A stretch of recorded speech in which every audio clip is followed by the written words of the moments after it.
Welcome back for a duo. No Joe today. No Joe today. Just a duo. Got an hour.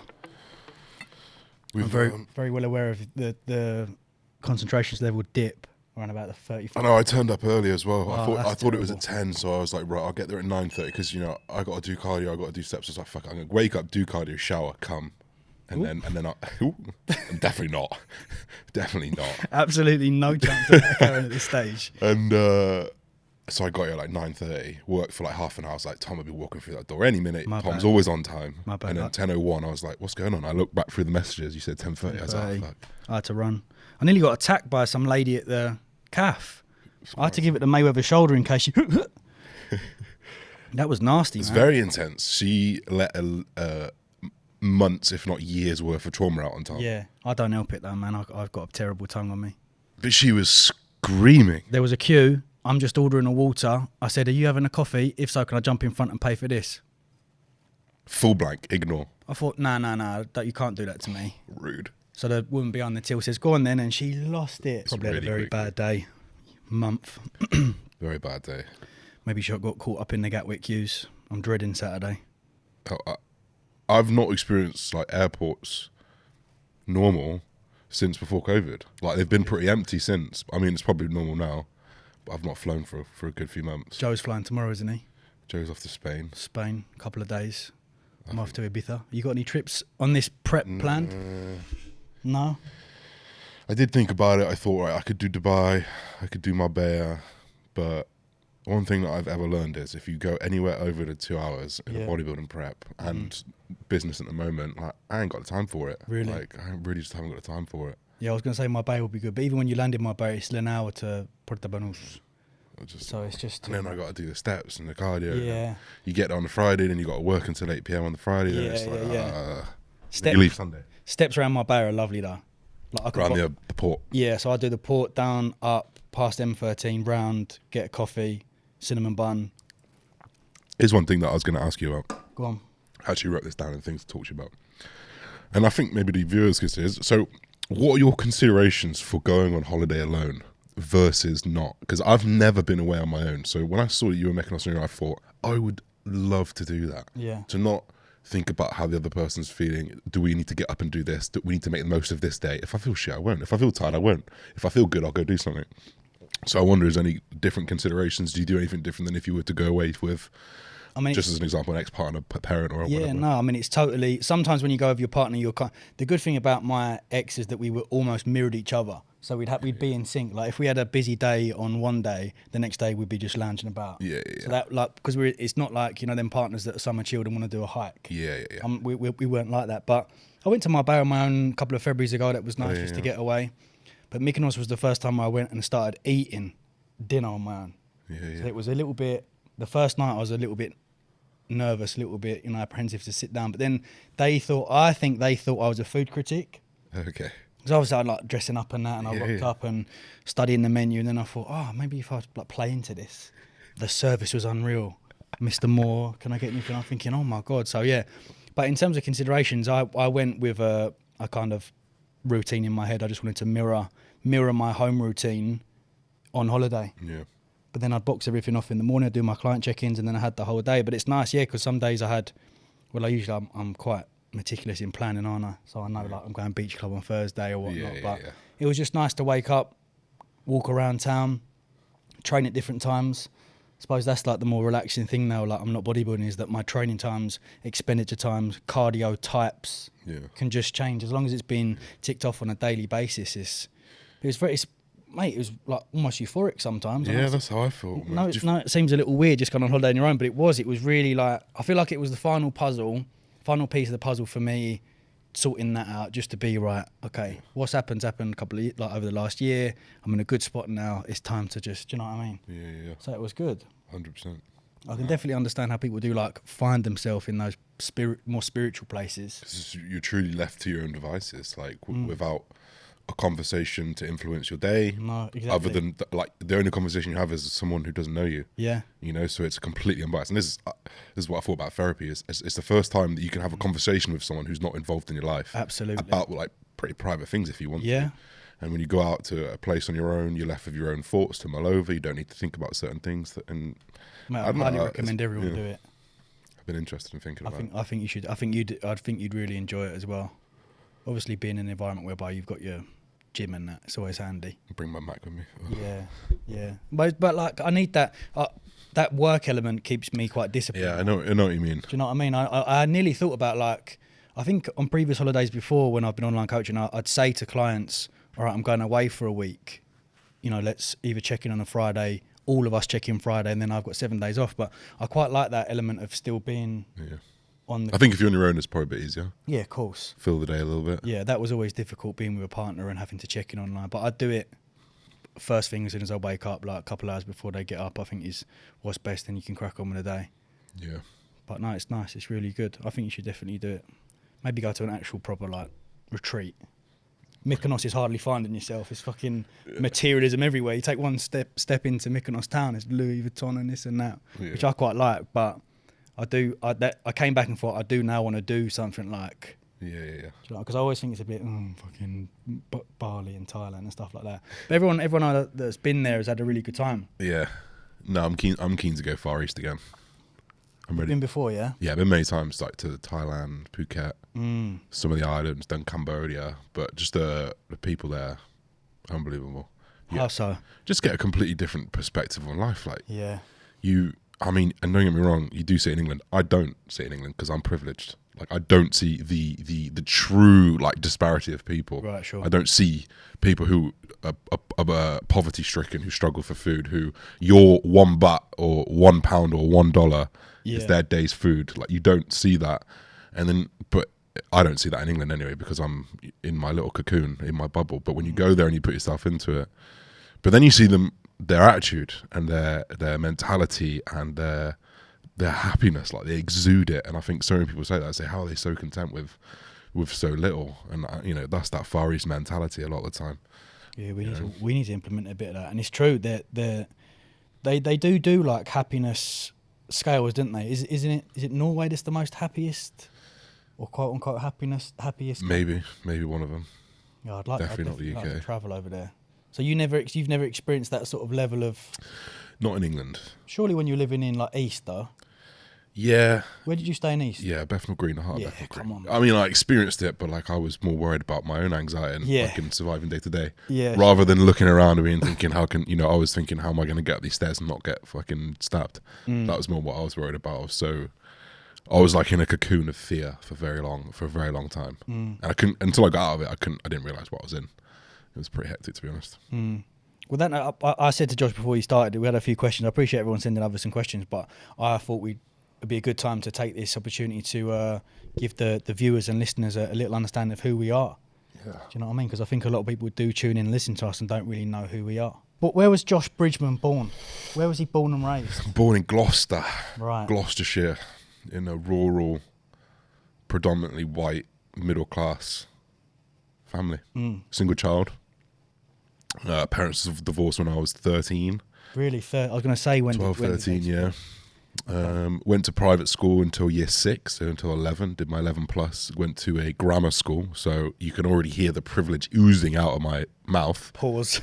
Went to a grammar school, did my grammar school, stayed at my grammar school 6th form, and then went to university. So that's like a very typical route for most British middle class people, at least from where I was around. Like, it was like you go from your 11 plus into school, right? Now we work towards the GCSEs. You do your GCSEs. Now we work towards your A levels, right? Yeah. These A levels are for your university degree, right? University degrees for your job. And I was just told that over and over again, and interesting. Never sat well. It never sat well. I felt so much anxiety about going to university, about picking subjects that I didn't really like, about leaving my whole family to go study something that I probably didn't want to study for the rest of my life. And the whole thing just felt a little bit wrong to me. I think the pressure is mounted a lot more on achieving those certain results. I definitely think times have changed now, whereby that kind of Gary Vee influence of school is failing people is now more kind of, it's filtered down to like more people now. 100%. And I think we're probably maybe a little bit younger than us, but we're probably the first ones that are actually doing the whole social media thing as a job now. Do you know what I mean? I know there's people before us, but I think this is like the the people prior to us were more like the almost test tube. Yeah, the founders, the finding their footing, the first explorers. Like the original YouTube wave. Yeah, do you know what I mean? And then we can kind of learn from that. But taking it back to when you were a kid, mum and dad split at 13, yeah? Yeah, 13 years old. Affected you? You know what? I had this weird thing in me that I never really felt much. Yeah. I never really felt like I didn't feel super sad. I never really resented either one of the parties. Like my dad cheated on my mum, completely ruined my mum's mentality, mental health for a decade. I was so young and naive, I didn't really see it. Or my mum was so strong, she didn't show it. Yeah. One of those two things. So I was pretty numb to it. I didn't realize the impact it had. I didn't realize the impacts of me like just openly going to see my dad the day after it happened and all that. Like I didn't really compute the destruction that had happened. Yeah. And I wonder whether a lot of that kind of leaked out later in life. It's quite late, 12, 13, because I was 3. I So you barely remember it, yeah. I think I had one memory of being at my mum's crying, just thinking, like, where's dad? Yeah. And then he came and collected me, and I was like, oh, this is quite cushy. I've got 2 houses now. Yeah. But that's the way we all thought about it, because my whole primary school in Elliott Bank in Lewisham were like, our nuclear family was almost a split family.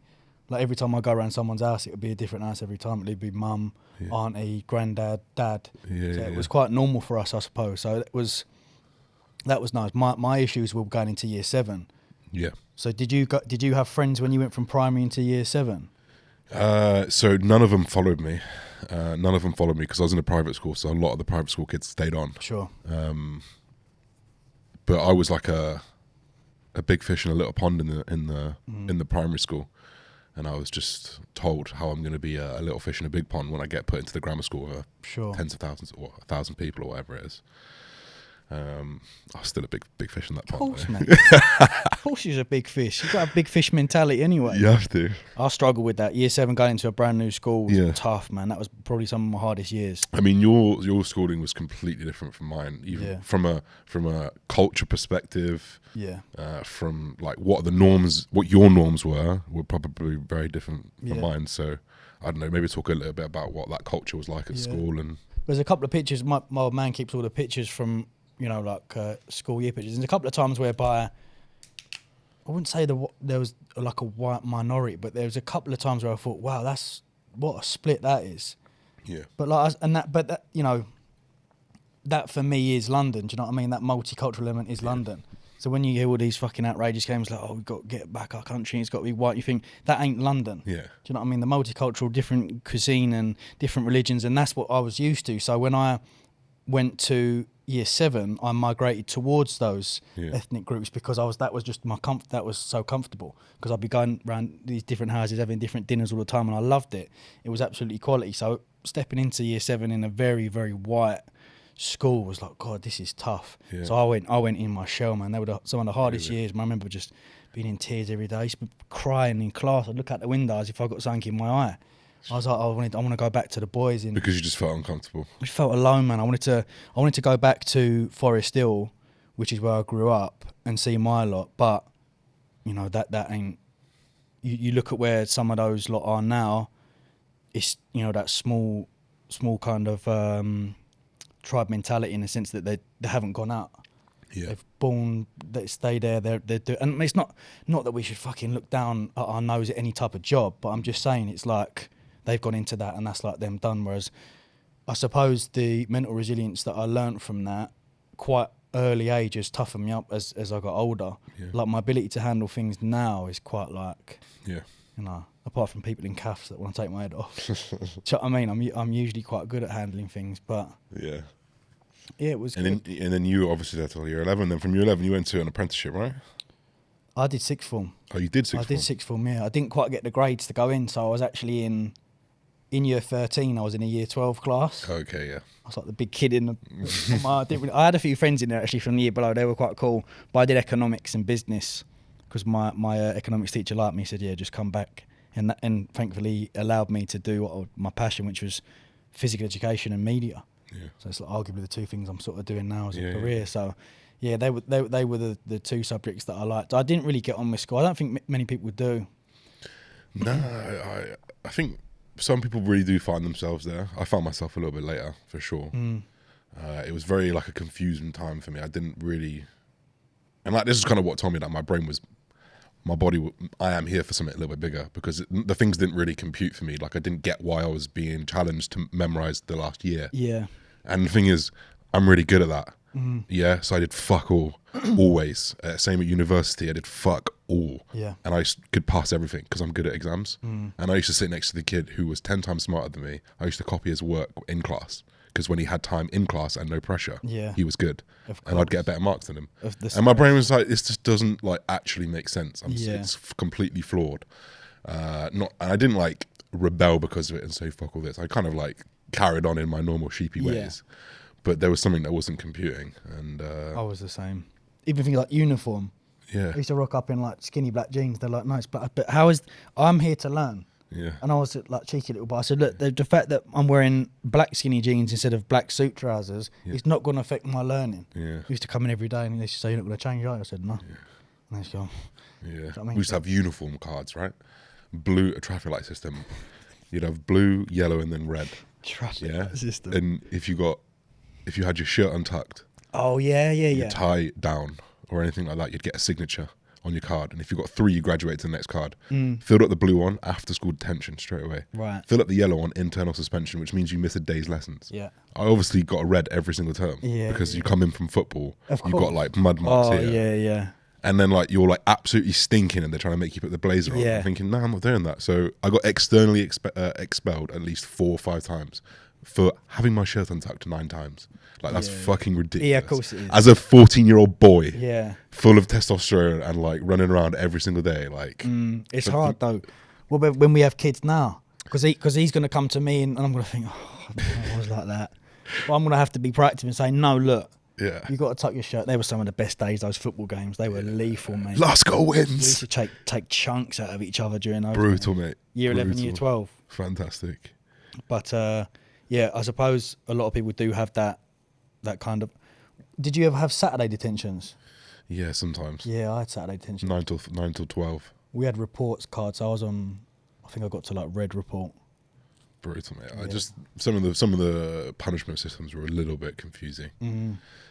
But I'm not going to sit here and say I know the answer. Like I wouldn't know how to fucking control 100 boys playing football. No, exactly. I wouldn't know how to do that. So they've got to put some kind of system in place. I suppose it's that element of why do I need to learn this? Because there's definitely some things I look back now and think, what the fuck was I doing? Yeah, and also you also think back and think, why wasn't I learning that? Yeah. And now, guess what? I didn't pay my taxes for the first year that I did anything. Bang. And then I had to pay them for 2 years. And I went, oh, why is that? No one told me that. Yeah. Oh, your accountant should have. I didn't know I needed to get an accountant. Yeah. So who's going to fucking tell me that, right? And you learn these, and people learn these just the awful way.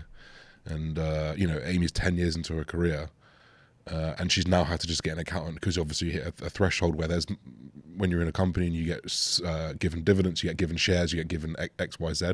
It's a little bit more complicated. And she's 10 years into her career and now has to hire an accountant. And she's just like, why have I never been told this? Yeah. Instead, she just got a bill and goes, what's the bill for? Oh, nice. Ring HMRC. Oh, it's because you've done this. How am I supposed to know? What does that mean? What's this? I don't know what this tax code means. No, I wonder if the syllabus will ever change. Yeah, tax 101. Yeah, I know that's just like a basic, isn't it? I think that's quite a reoccurring theme in like people need to learn about tax and food. What like nutrition? Yeah, that we said that, didn't we? Yeah. But then I suppose we can monetize that, can't we? To a certain save degree. it for us. You can pay us.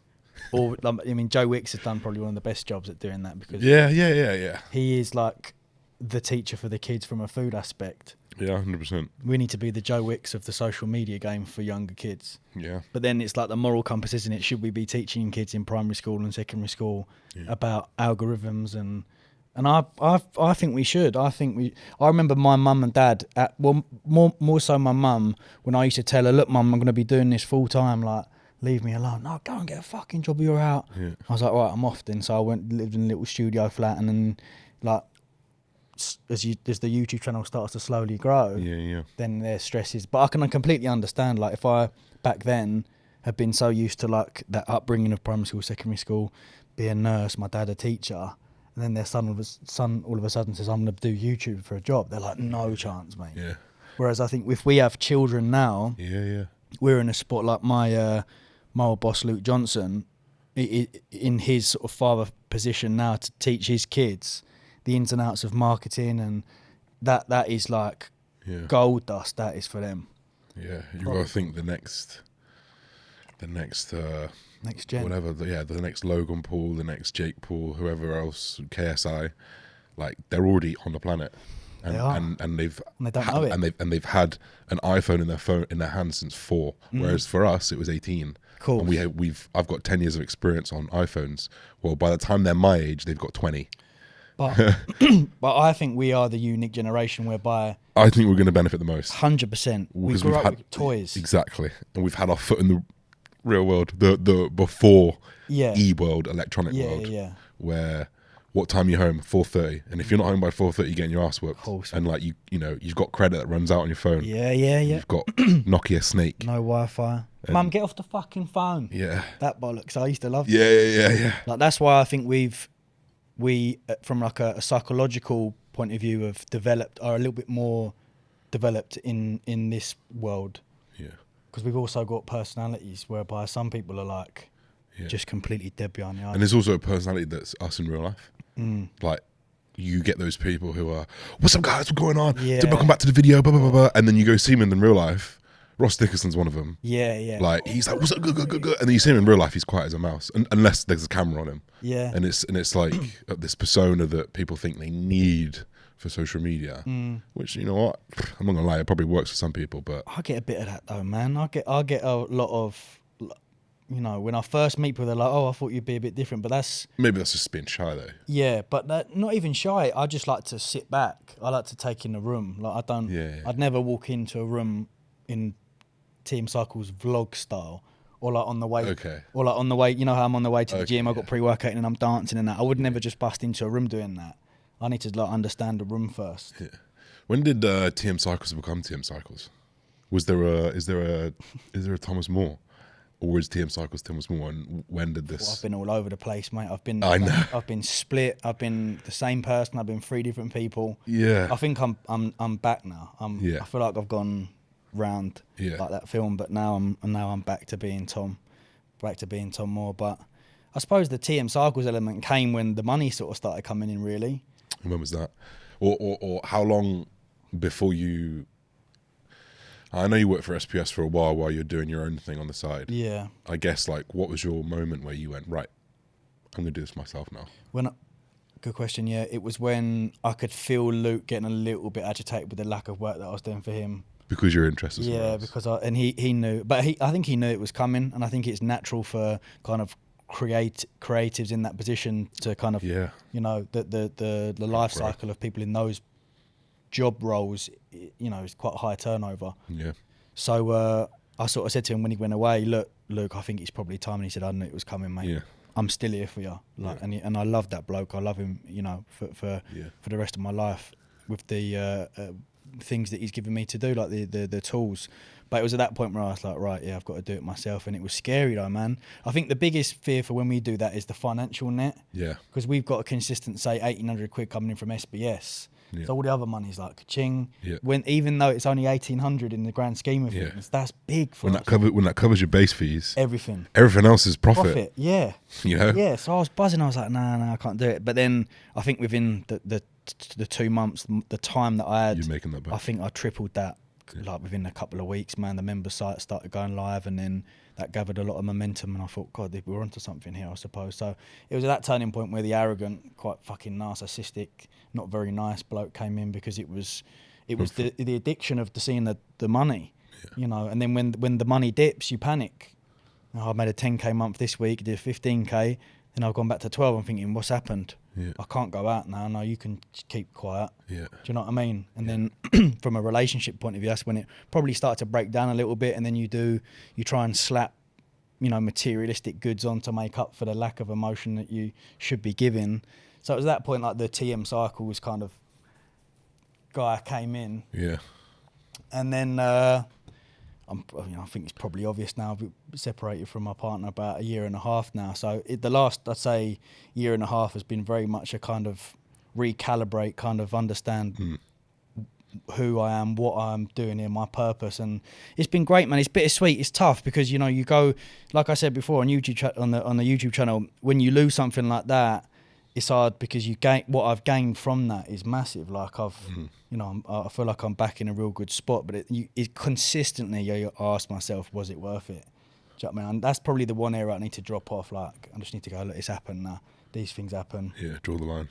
Draw the line, unfortunately. What will be. And but yeah, the growth over the last year and a half has been mad. You know what I mean? It's been hell of an emotional roller coaster. I mean, I fucking got choked up speaking to you last week, didn't I? I was just in a mad spot. I think because when you go from up here with all the money coming in and that, and to like nothing really, you sort of lose the financial element to it, but increase the happiness.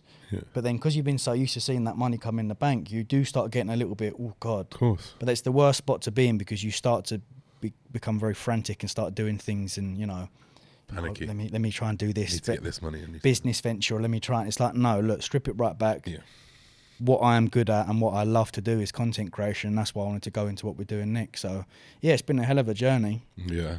And I feel like we've all got so much more to give. But yeah, no, I agree. I think it's really important, like, for the people that listen, like that year and a half, like those typical measurements of progress that we do as just actually fucking humans. Money in bank, car, house, watch, those typical things, and like sometimes it's okay, but that progress is not everything. No. And that progress that Tom's made, whether it's been emotional intelligence, spiritual intelligence, his own mental armor has strengthened. Like that, those progresses are things that you should be tracking as maybe more importantly than the finance, maybe first, and then worry about the finances after. And I think so many people get lost in finances. And I've been personally lucky that I've had a partner who doesn't give a fuck what I earn. Really? It doesn't make a difference. Sometimes I wish it did, and I could get a little bit more like well done, that's unbelievable. But I think it's helped me keep me grounded and realize that it's just just part of the plan. 100%, massively. So, yeah. You can get that external pat on the back from elsewhere. Do you know what I mean? Yeah. 100%. I think it's good to have a partner like that that keeps you. My ex-partner definitely kept me grounded. I'd kind of go to her before I'd post something that I thought would be a bit. Yeah. Do you know what I mean? Yeah. And I've lost that now because sometimes I'll do a story and think, I don't know if I'm allowed to post that. Yeah. How's that going to make me look? And I don't know if that's a good way to think because you should just post it anyway, as long as it's not fucking like racist or anything like that. Do you know what I mean? But there's an element of like, since she's gone, there's an element of like, how am I going to be perceived? Because I'm still, aware that maybe her friends are watching my stuff and vice versa. So I don't want to be too disrespectful, but there's also an element of like, well, this is my life now. I kind of going into a bit of a different chapter with content creation and more lifestyle stuff, and what comes with that is that kind of, white boy element. You kind of get wrapped up in, and I certainly don't want to go back to what I was before, and I'm not. It's just being very kind of nonchalant behind camera and kind of just sort of saying things here and there. Yeah. So with you did sociology at uni, was it? Criminology and social policy. Sorry. Wow. Because you know what? Like, I've been pretty money focused for a lot of my life. I'm going to be honest. I do enjoy the things that come with money. And I thought, right, what's a really good job? Right, if I can be a police inspector, I can earn 50k a year. I can retire at 50, and I can have a 50 to 60k a year pension. I'm like, that sounds good. What can I do? Well, I was doing sociology at the time. I really enjoyed the crime side, and actually, I did forensic psychology in university. I did some really we did crimes, literal crime, make believe crime scenes. Yeah. It was really, really interesting, and obviously as ambition grows, as I started smoking a bit more weed, I thought I'm probably not going to get into the police. No. Because you got to take a drug test, and I was like, all right, cool. People are going to start that's stupid for a bit of weed, but you know what it is. So I originally went in to become a policeman, to climb that ladder. If you go into the police with a degree, you only have to do 18 months on the beat rather than on foot, rather than 3 years. Really? So you half your time, and then you can become an officer. Then you can get gun trained. You can get all these different things. And I was looking into it, and I thought, yeah, it's pretty cool. I like helping people. It'd be pretty cool to be a policeman. One that's not bent for once, one that's really, really nice. Yeah. And then obviously as I went through uni, I discovered myself, bruh. And realize there's a lot more to this world. There's a lot more things that I'm passionate about. There are things that I love in this world that I didn't know that I knew before. Like I don't really think that I loved something until I found bodybuilding. Amazing. And I played football for Aston Villa. I played rugby for Gloucester Rugby Club. Very, very, very high levels. I played against England. I played for England school teams, and I'd never felt like this about bodybuilding, like I did for those two. So that kind of made me realize, right, there's something that you can do here, and something that I can do here. So it took me a long time, but I kind of documented my process trying to be a social media person for as long as possible. Yeah. Pretty sporadically, to be honest, until about 25. Had a few business ideas with my friends that we'd convinced each other we needed to move to London for that. Right. And I thought London's a place of opportunity. I can train with good people. I can train in good gyms. Also do this business opportunity. Unfortunately, we didn't have the budget available to really move to London, so we ended up in Bethnal Green. Yeah. Because the only place we could afford. We're all super naive and didn't really know what Bethnal Green was at the time. But we were in one of the only buildings in Bethnal Green that hadn't been renovated. And it was horrendous. There were bars on my windows, which I didn't understand why. Had to lock a front gate of my door in case someone boots it in. I didn't know why. And it was one of the craziest experiences. I got attacked 3 times. I saw someone jump off a building and that's it. They're gone. And there were blood everywhere. Police came, rolled him into a bag, took him away. Woman comes with a water bottle and sprays the water down and walks off. Like it's nothing. And it was just like, it was the most surreal thing, looking around of all these kids looking at, kind of still laughing and joking. And there was just a dead person down there. It was one of the craziest, most horrific times of my life. Forced me to pack it in. I was dealing with so much anxiety, so much day-to-day fear, actual fear of just like getting robbed. Literally, I wasn't like anxious because, I don't know what I'm doing in my life. I literally thought I was getting robbed every day. Got attacked 3 times. Been punched in the head 3 times by someone from behind me trying to rob me. And I was like, right, I need to go. My mum paid 2 months rent for me, took my contract break. I came home. This is, again, where the privilege oozes through. I could go back home to my safe home with my mum, immediately just felt calm. And I could kind of build myself from the ground up. Good, man. And what was the business idea that you all had? So, you know what? We were before our time. It was a CBD drink. Okay. Wow. So we've still got all these logos. Yeah, it was I was 22, so 7 years ago.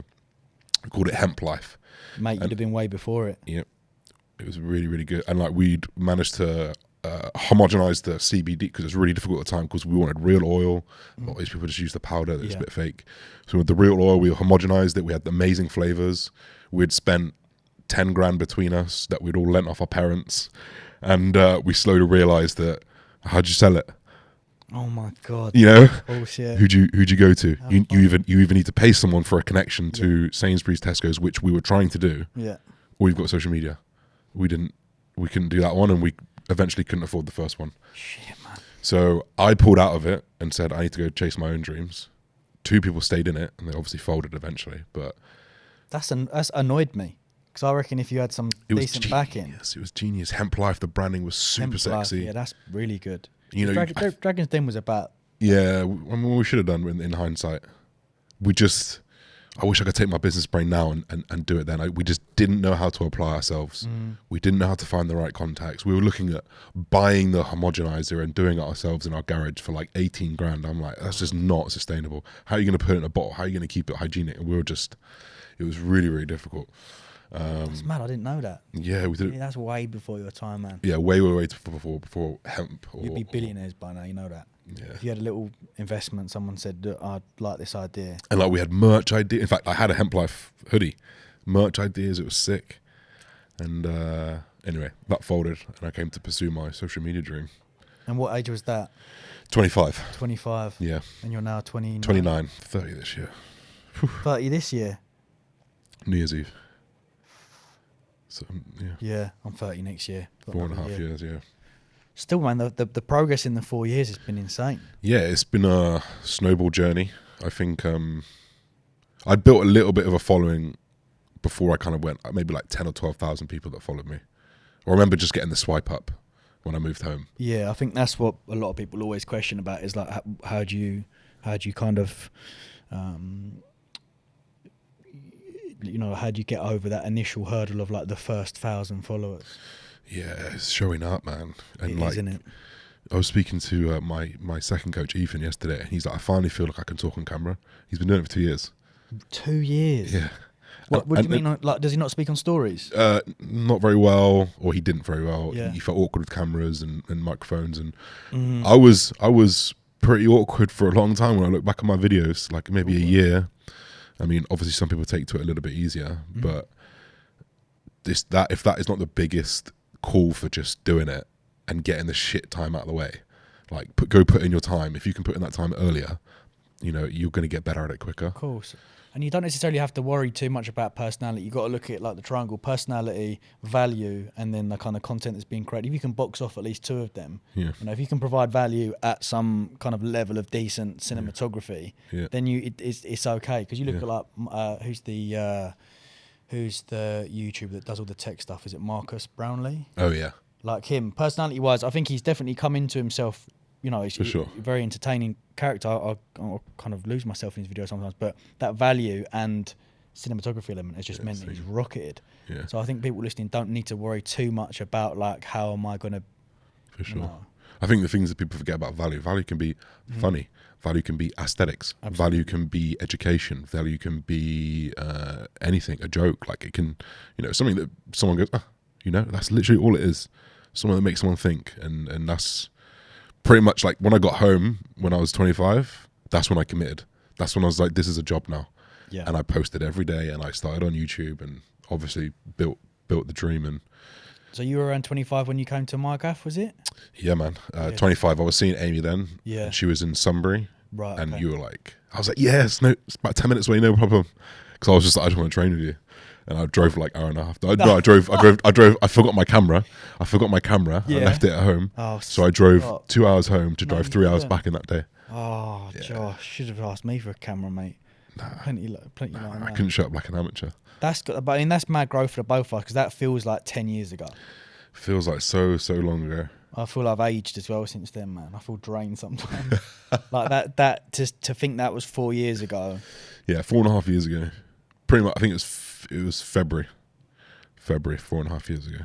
So, I mean, since then, it's been absolutely crazy for me. Anyway, like obviously we built the brand Monomar now, which was something that I really, really wanted to do from day one.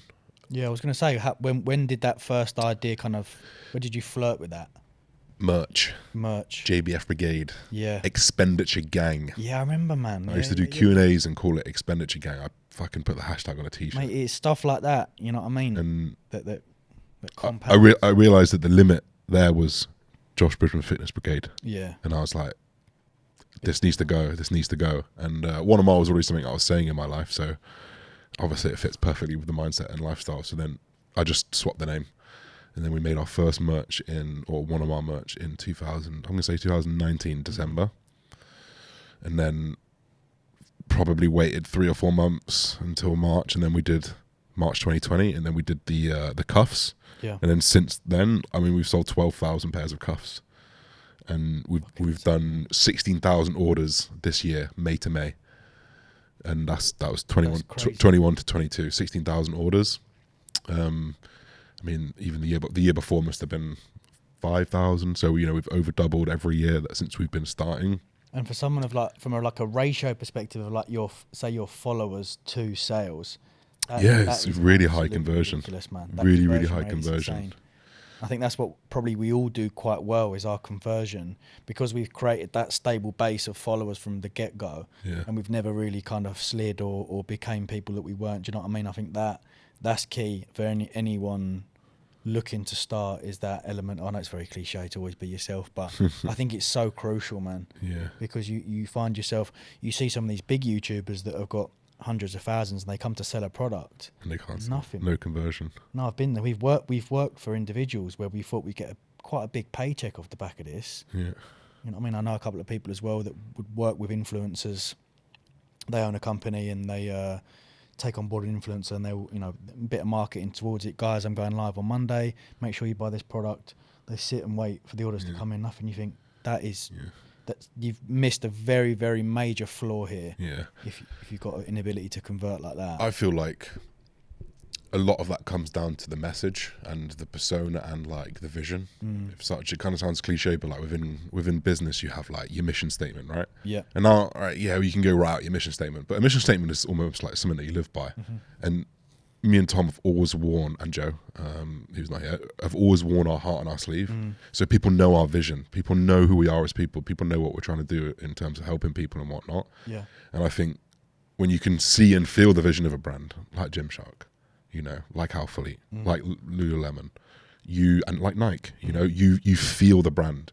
And obviously we are the brand, Josh Bridgman to TM Cycles, we are the brand. People feel our brand, they resonate so hard with us, because I think our vision is pretty clear, and who we are as people is super clear. And I think often those people who hang up in the echelons of 100 to 500k and they're getting their 2,000 likes, a couple thousand likes, who we get easily, by the way, and you start to think you've gone wrong there, and that's that vision, that's that statement, that's what you stand for. It's not quite there.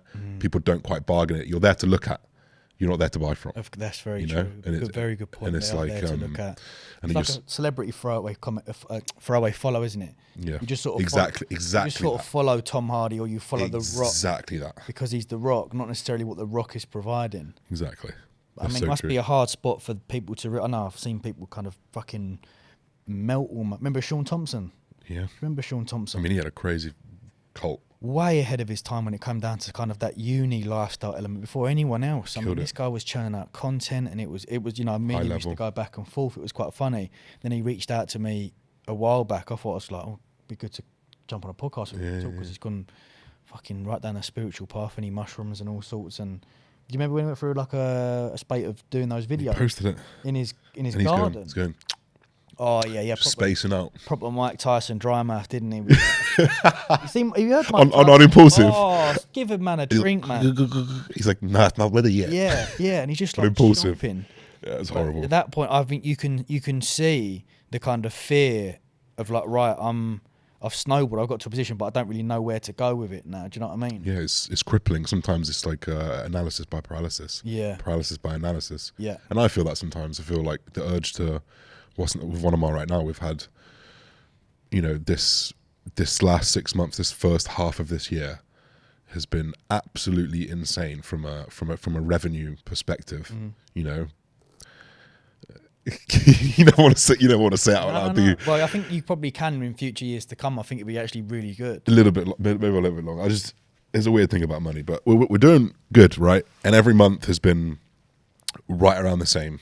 Yeah, which over time obviously is incredible. And I look back at that 6 months, I think I don't want it to be the same. Why is it not going up? Yeah. And the number's crazy, right? Like, relatively, it's not millions, it's not hundreds of thousands, right? The number is crazy. It's for me personally, and I think I need it to go up. And I'm like, right, okay, let's do athletes, let's do an event, let's do a new product, let's do this. And I'm like, well, all that costs money. So actually, like, sometimes that pressure's good, but actually often that pressure, it just leads you to do nothing. Really? You know, sometimes that pressure to continue makes me do too much, and I make mistakes. It's hard. Or I just don't know which one to do, and I don't do anything. Is it almost like I don't know what to do with this money? Is it that element? Should I be now at a point whereby revenue's good? Should I be now offsetting this for potential housing development projects and things like that? Yeah, sometimes. Worry less about like what to do with the money, more to do with.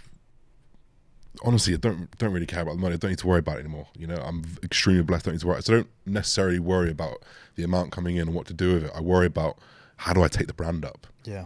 How do I make this 20,000, 30,000 followers? How do I make this 32,000 orders next year? And that pressure to like, I don't really know. You know, I'm learning as I go. So I don't think many of us know, but like I said, we're the first social media lot, but we're also the first kind of social media lot that have then got products to release. So it's a bit like we're not natural businessmen and women sort of things. No. We do need that support, and there's absolutely no problem in reaching out to people. Yeah, 100%. And actually, that's something that I've been doing recently. I think, you know, we can shout out Chelsea here actually. From DigiClick Design. Big up Chelsea. These guys offer so much from helping online coaches to helping me with my e-commerce. At the moment, they're currently just rebranding my website, which I'm really excited for. Yeah. And once we've got that rebrand of the website, we'll have the rebrand of the website. Everything will be aesthetic as fuck. Yeah. We've got an email list to go, which realistically speaking, for those guys listening, it increases your revenue by 10 to 30%, having an email list and doing targeted emails, exclusive deals for those people on the email list. So it becomes worth it for both people. Yes, you're spending more money with me, but you're actually getting a better discount. And then we've got things like paid ads and all this, the building blocks. So, shout out Chelsea for someone who I'm reaching out to for help as well. Yeah. And I know that Joe is as well. When do you feel like it's a right time to start reaching out to those people? Because is there an element, for me anyway, I sort of look at that and go, that is the next step in which I need to be in a position whereby I'm ready to take on more work. Do you know what I mean? Like in my mind, when I'm quite content in this kind of bubble, I'm like, right, I'll get itchy feet and go, right, now we need to start thinking about expansion. At that point, I then call on someone. Yeah. It's almost like we've spoken about before, haven't we? YouTubers just entering the game and hiring a videographer. Yeah. Is there, or should there be that time frame whereby you get kind of accustomed to knowing your limits and then understanding, right, in order for me to take one MR to 30,000, at that point I need to go and reach out? I think it very much will depend on the situation. I think what's allowed me to make the decision a lot easier is having the coaching. Yeah. So I've got the coaching guy. For those guys who know, I'm an online coach as well, and actually that's the money. That's my money. That's the money I spend. That's the money I pay for my rent, my food, my holidays, everything. So that's what I mean by I don't need to worry about the money, because the one-on-one money I have not touched. I started with £5,000 from one account, and I have sold and flipped, Amazing. And I've never touched any of it apart from tax and VAT. Yeah. So that's what's allowed me to make that decision a lot easier, because when it's your baby, and I know this is something that I don't know whether you're hard on yourself in this, but you're so much more meticulous than I am. You've got your own vision, your own way to do things. When you handed your reins over to Gigi, like there was a specific reason why that was Gigi, versus finding someone else. So I think I feel like I found the right people to help me with that. Yeah. I wonder what it was like for you when you wanted to, because obviously when the website was booming and you needed that extra help. Yeah. What was that decision for you? Just take time off your hands, or? It wasn't really time, because it was 1 or 2 videos a week that I could easily do, but it was kind of, it was broadening the image of how I wanted to be perceived and have that additional element of like cinematography and videography. Like Gigi came to me, we met for a coffee, and I just knew he was the guy because he came with his iPad and it was like 3 pages, and I thought, that's all I need. Like I need someone on my pattern, I need someone on my wave, and I learned so much from him in terms of like, obviously camera equipment and things like that, but also like shot selection. And it was very new for me, because you kind of get wrapped up a little bit. When you do well, you think you're the best, don't you? Yeah, you think, like, I don't need to learn anymore. 100%. You need to always educate yourself, guys and girls. I don't care what point you're in. You have to be proactive in courses, anything, books, any new stuff, following people in your sphere. Don't ever get to a point whereby you can see money coming in or followers coming in and go, I've done it now, because you have not done it. It's so true, man. Even people at the top will, that's why they're there. That's why they're there, That's exactly why they're there.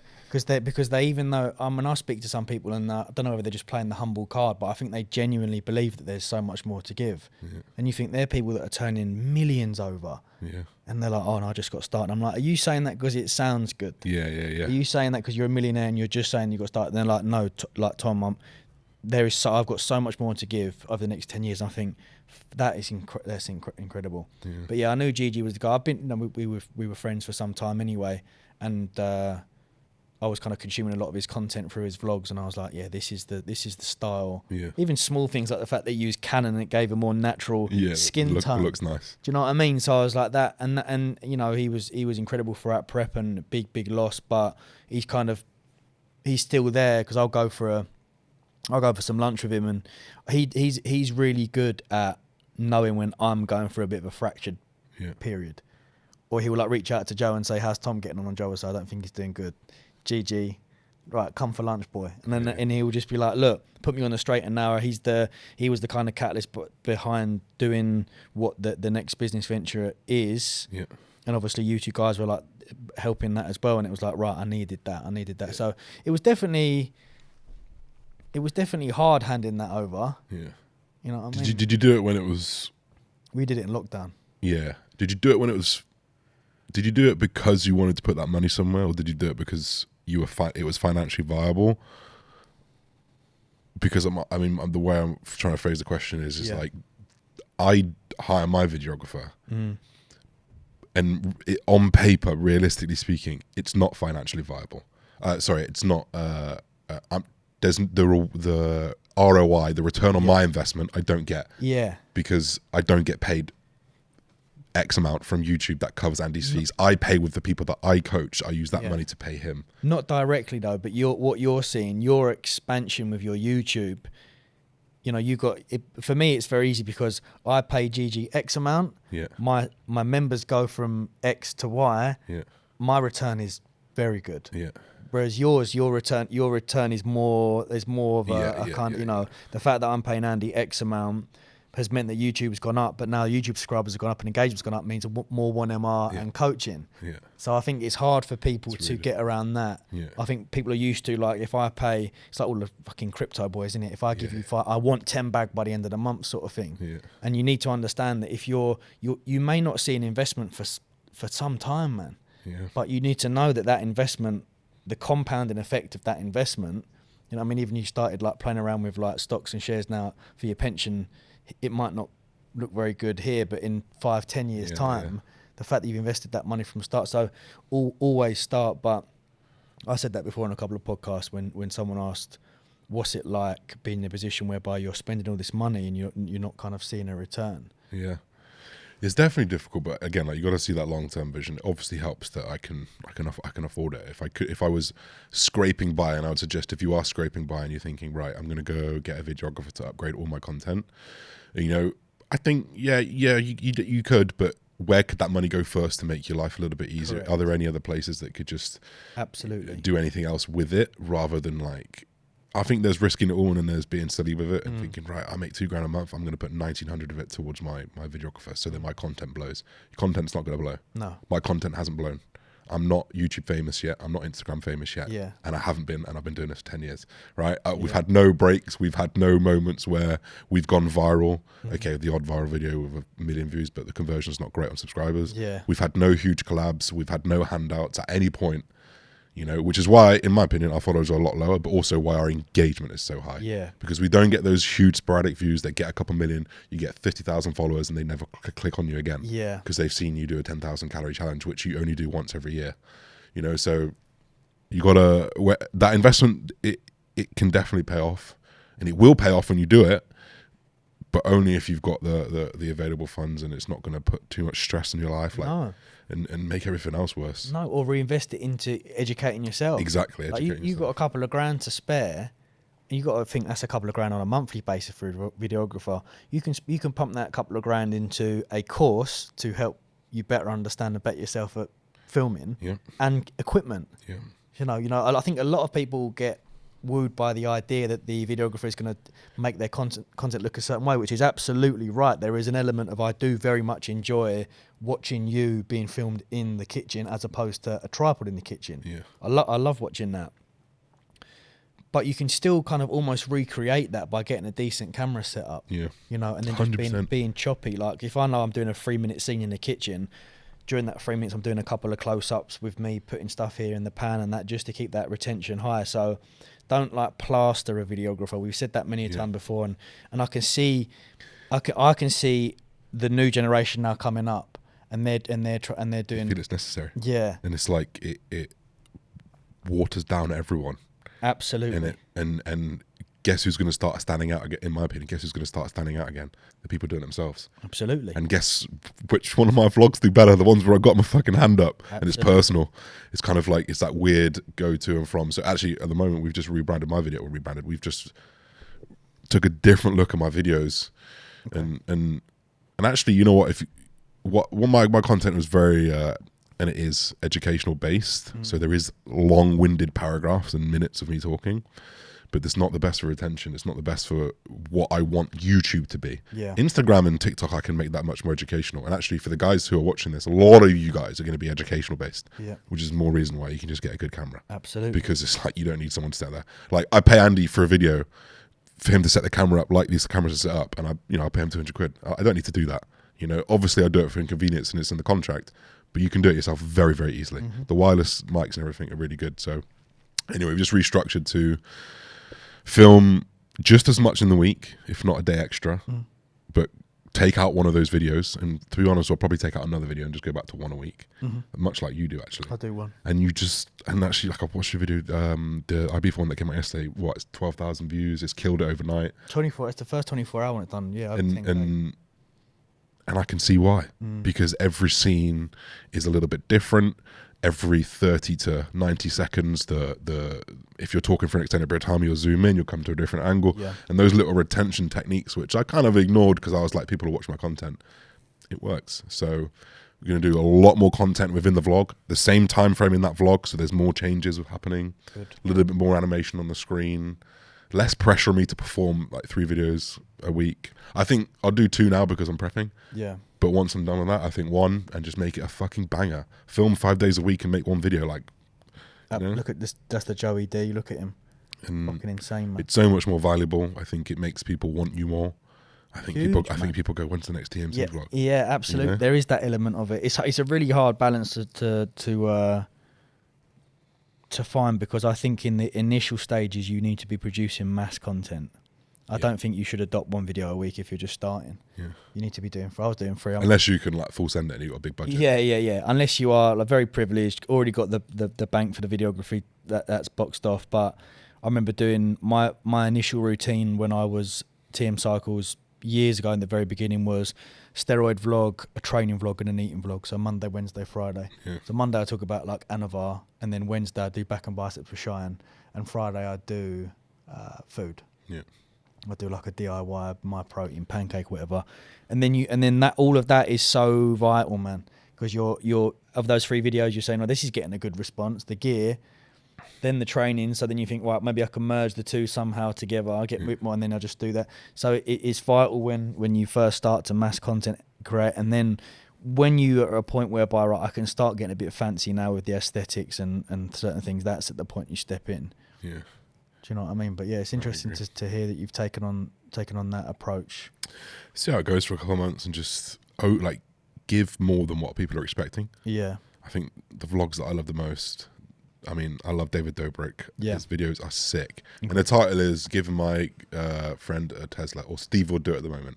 Is unbelievable. Gives my mum a Lamborghini, right? He gives his mum a Lamborghini. He also gives his friend 2 watches. He also gives his other friend this. He also does this. He also goes to a party with 6ix9ine. Yeah. He also and I'm like, oh shit.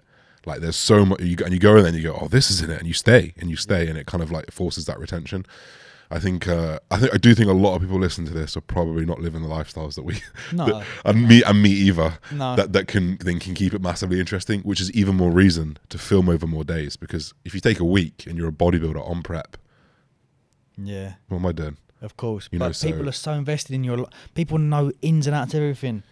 They want to know what sunbed shop you go. They want to know what tan you use. And you think if you're at a point whereby you're ignoring those questions and you're just like being stubborn and like, no, I want to create this content. The amount of people that love. Some guy commented the other day, was like, I missed the whole sort of handheld stuff, and I was like, I haven't handheld vlogged in ages, man. Every shot I do, God, it's not the same bird, is it? I thought that was lurking out there then. She's waiting for me. My heart just went a bit then. Is it her? God, no, it's not. I'll go out first. To drop the elbow quick. Elbows up. But the. What was I saying? I lost my train of thought. Got scared then. Did you get adrenaline shot? Just then? Yeah. I'm all so cold. Did I. So did I. I've gone all cold. I thought she was going to fucking barge you. It's when she walked over with the double fingers up, I thought, oh, I'm going to get a slap here. I haven't been hitting ages as well. I've completely lost my train of thought. Might be quite a nice time to wrap up. But yeah. Thank you for tuning in, guys. I hope you took a little bit of value from that. Gave you a little insight into our kind of origins. And a few tips for you guys that are, the newer generation, because we see them now, the TikTokers are coming through, and some of their engagement is crazy. It's crazy. It's absolutely insane. I just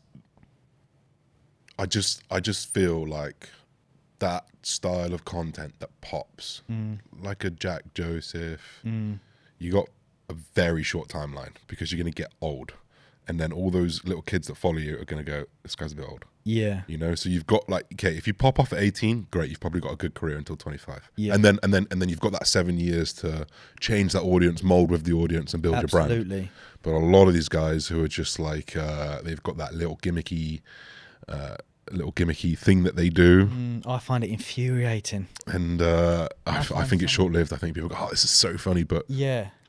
guess what? Like we're all talking about Johnny Depp at the moment. We're going to forget that next year. Yeah. You know, you have to get in and out. I think you have to if you're make your bag. Yeah, 100%. If you're one of the new lot that are coming in now and you're seeing quick success, you're getting to those 50k, 100k followers. Get that 5-year to 8-year game plan set, mate. Make bank. Just work like a fucking dog for the next 8 years, so that the money you make, you can retire, mate. Yeah. You can look back at all the new generation killing themselves, like trying to get not killing themselves like that. I mean, like killing themselves to create content and fucking bending over backwards and being, because you know, for all those people on camera like and they turn the camera off, like, oh fuck yeah, got to do that again. Do you know what I mean? It's hard to keep up that. It's hard to maintain that level of intensity. It is very difficult. You know what I mean? It is very difficult. Good chat, GG's. Peace and love, everybody. See you very soon. See you next week.